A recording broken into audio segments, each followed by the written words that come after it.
आज हम लोग कुछ ऐसी मज़ेदार और खूबसूरत बातें सीखने वाले हैं। वीडियो के लास्ट तक आप सुनने और समझने के बाद ऐसा ज़रूर कहोगे कि भाई मज़ा आ गया। ठीक है, अगर सच में आपको ऐसा लगे तो कमेंट जरूर करके जाना कि भाई सच में मज़ा आया था। इससे होता क्या है सर, इससे थोड़ी सी मुझे एनर्जी मिलती है। मैं अच्छा से अच्छा वीडियो और कंटेंट आपके सामने लाने की भी कोशिश करता रहता हूँ। ठीक है, तो चलो ठीक है, स्टार्ट करते हैं। क्वेश्चन है कि कंकाली, असंतुलित तथा संतुलित रासायनिक समीकरण क्या है। पहला तो नाम ही खतरनाक है, कंकाली। क्या सर कंकाल तंत्र कुछ ऐसा बताओगे क्या? तो ऐसी बातें तो है नहीं। और ये आपने खूब सुना होगा, असंतुलित और संतुलित रासायनिक समीकरण। यहाँ मैंने तीनों क्वेश्चन को एक ही जगह डाल दिया है, कंकाली, असंतुलित और संतुलित। आपको ये अलग अलग क्वेश्चन के फॉर्म में भी आ सकता है। ठीक है, कैसा आएगा सर? ऐसा आ सकता है कि बताइए कंकाली रासायनिक समीकरण से आप क्या समझते हैं, 2 नंबर का पूछ लिया सिंपल सा। ठीक है, बताइए संतुलित रासायनिक समीकरण क्या है, इसके महत्व को समझाइए, ये क्यों जरूरी है। ऐसा क्वेश्चन आपके एग्जाम में आ सकता है। ठीक है, बारी बारी से हम एक एक समझना शुरू करते हैं। पहला है असंतुलित रासायनिक समीकरण।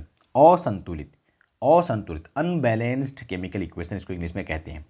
सिंपल है, देखिए रासायनिक समीकरण क्या होती है, इस पर हमने बहुत सारी बातें कर रखी है पहले से ही। ये है मैग्नीशियम और ये ऑक्सीजन मिलाने के बाद मैग्नीशियम ऑक्साइड बन गया।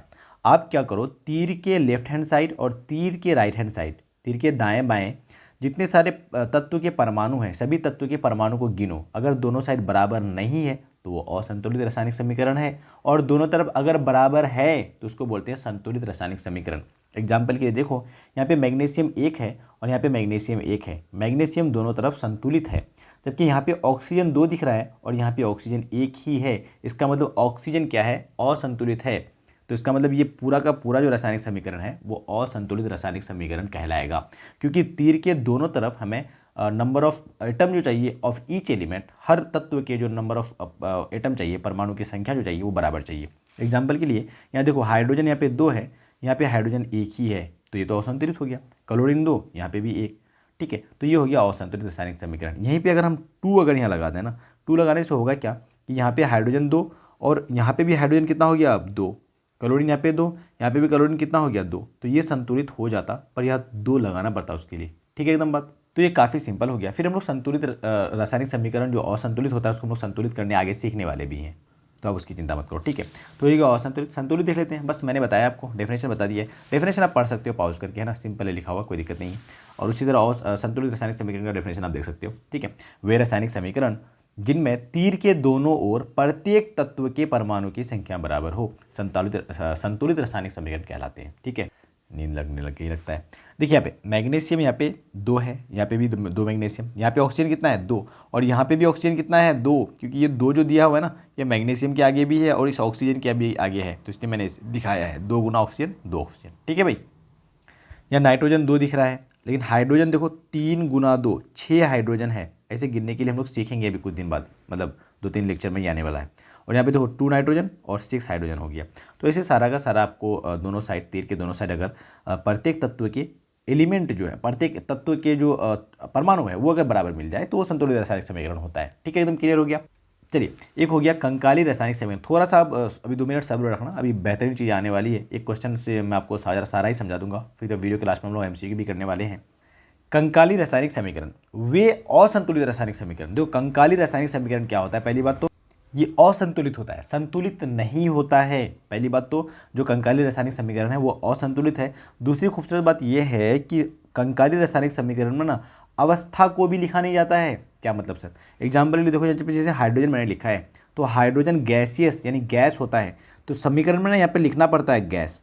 पर क्योंकि ये कंकाली है तो कंकाली में गैस भी यहाँ पर अवस्था को लिखा नहीं जाएगा। जैसे ऑक्सीजन भी गैस होता है तो लिखना पड़ेगा, जैसे पानी लिक्विड है यहाँ पे एल लिक्विड लिखना पड़ेगा, एल फॉर लिक्विड। ठीक है, पर कंकाली रासायनिक समीकरण में इस सब लिखने की जरूरत नहीं पड़ती है। डायरेक्ट सिर्फ लिख दो हाइड्रोजन ऑक्सीजन H2O बना दो। असंतुलित तो है ही, साथ में अवस्था को भी लिखना जरूरी नहीं है। तो ऐसे रासायनिक समीकरण को हम लोग कहते हैं कंकाली रासायनिक समीकरण। ठीक है, एकदम बात। अब चलिए एक एग्जाम्पल लेते हैं जिससे आपको सारा ही बिल्कुल क्लियर हो जाएगा। ठीक है, एग्जाम्पल देखो जरा क्या लिखा हुआ है। लिखा हुआ है, ध्यान से देखना और समझने की कोशिश करना। जब हाइड्रोजन और ऑक्सीजन की मुलाकात होती है तो जल का निर्माण होता है। जब हाइड्रोजन ऑक्सीजन से मिलता है ना तो जल जब बन जाता है, वाटर बन जाता है। तो इस बात को ना हम लोग रासायनिक अभिक्रिया कहते हैं। ये जो क्रिया है, जिस क्रिया से बनेगा उसको हम लोग रासायनिक अभिक्रिया कहते हैं। और इसी बात को हम लोग हाइड्रोजन प्लस ऑक्सीजन और तीर का निशान देकर जल लिख सकते हैं, इसको हम लोग रासायनिक समीकरण कह देते हैं। अब रासायनिक समीकरण का अलग अलग लिखने का रूप है, संकेत के फॉर्म में लिख देते हैं, हाइड्रोजन ऑक्सीजन H2 बना दिया, इसको हम लोग कंकाली समीकरण कहते हैं, क्योंकि यहाँ पर ये असंतुलित तो है ही, साथ साथ यहाँ पर अवस्था भी लिखा हुआ नहीं है, तो ये कंकाली समीकरण। समझ में आ रहा है, अवस्था लिखा हुआ नहीं है भाई, देखो एब्सेंट है। यहाँ पे देखो, यहाँ पर क्या है कि हाइड्रोजन ऑक्सीजन है, H2 लिक्विड है, ऑक्सीजन गैस है, हाइड्रोजन गैस है, सारी बात हमने लिख दी है, तो इसका मतलब ये असंतुलित है, पर कंकाली नहीं कह सकते इसको हम लोग। समझ में आ रहा है, कंकाली क्यों नहीं कह सकते, क्योंकि अवस्था मैंने लिख दिया है, ध्यान सुनना।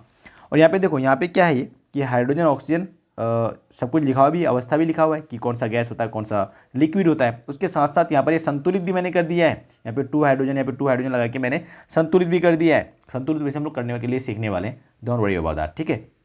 तो ऐसे रासायनिक समीकरण हम लोग कहते हैं संतुलित रासायनिक समीकरण। तो रासायनिक समीकरण का अलग अलग रूप हो सकता है, कंकाली हो सकता है, असंतुलित हो सकता है, संतुलित हो सकता है। मैंने ये सारी बातों को एग्जाम्पल से आपको समझाने की कोशिश करी है, ठीक है। आज की वीडियो के लिए हम लोग समझते हैं ऑब्जेक्टिव। समझ में आया, मजा आया, ठीक है। ऑब्जेक्टिव देखो जरा, क्या ऑब्जेक्टिव? ऑब्जेक्टिव है आज का कि निम्न में संतुलित रासायनिक समीकरण कौन सा है। संतुलित आपको पहचानना है। संतुलित पहचानो कैसे? तीर के दोनों तरफ प्रत्येक तत्व के परमाणु को गिनो, अगर बराबर मिल जाए संतुलित है। कमेंट करो इसका आंसर फटाफट से।